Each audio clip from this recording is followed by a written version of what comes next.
বাংলা ভাষা আন্দোলনের জয় বিশ্বের প্রতিটি মাতৃভাষার জয়। এই বিষয়টি সামনে রেখে বর্ণময় এই শোভাযাত্রা আগরতলা শহরের বিভিন্ন পথ পরিক্রমা করে এগিয়ে চলেছে।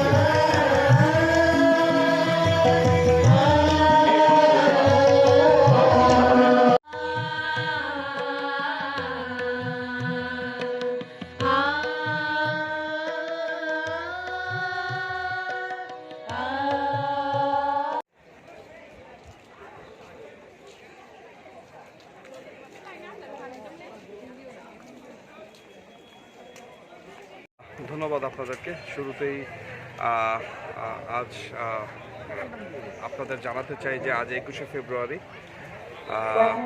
আজ মহান শহীদ দিবস এবং আন্তর্জাতিক মাতৃভাষা দিবস। 1952 সালের আজকের এই দিনে মাতৃভাষা বাংলার মর্যাদা রক্ষায় ছাত্রদের মিছিলে পাকিস্তানি বাহিনীর গুলিতে নির্মমভাবে নিহত হয়েছিলেন সালাম, বরকত, রফিক, শফিক, জব্বার সহ নাম না জানা আরও অনেকে। আজকের এই দিনে তাই আমরা গভীর শ্রদ্ধার সাথে স্মরণ করছি বাংলা সহ সারা বিশ্বের সমস্ত ভাষা, সমস্ত মাতৃভাষার প্রতি এবং সমস্ত মাতৃভাষার সকল মানুষকে আমরা গভীর শ্রদ্ধা নিবেদন করছি।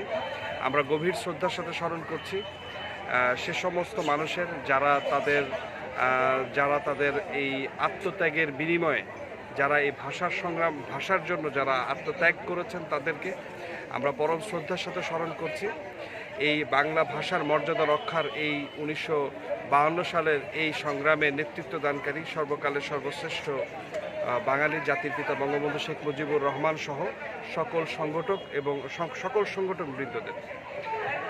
আপনারা জানেন যে 1999 সালে ইউনেস্কো কর্তৃক এই 21শে ফেব্রুয়ারিকে আন্তর্জাতিক মাতৃভাষা দিবসের স্বীকৃতি দেওয়ার পর থেকে 2000 সাল থেকে বাংলাদেশের পাশাপাশি সারা বিশ্বের সকল দেশ এই দিবসটিকে আন্তর্জাতিক মাতৃভাষা দিবস হিসেবে উদযাপন করে আসছে। আমরা অত্যন্ত আনন্দিত যে ভারতও সেই সময় থেকে এই দিবসটি অত্যন্ত গুরুত্বের সঙ্গে আয়োজন করে আসছে এবং আমাদের এই ত্রিপুরা, যেখানে মূলত 2000 সালের পূর্ব থেকেই সবসময় এই বাঙালি, কারণ এই বাঙালির এই ভাষা আন্দোলনের সংগ্রামের একজন গুরুত্বপূর্ণ ব্যক্তিত্ব ছিলেন আমাদের কুমিল্লার ধীরেন্দ্রনাথ দত্ত, যাকে এই কুমিল্লার এই আগরতলার মানুষ যাকে অত্যন্ত ভালোভাবে চিনেন। তো সেই সুবাদে আরও আগে থেকেই এই রাজ্যে সবসময় এই শহীদ দিবসটি পালিত হয়ে আসছে। তো আমি আজকের এই দিনে ত্রিপুরাবাসীর সকলকেও জানাচ্ছি আন্তরিক শুভেচ্ছা এবং আর কিছু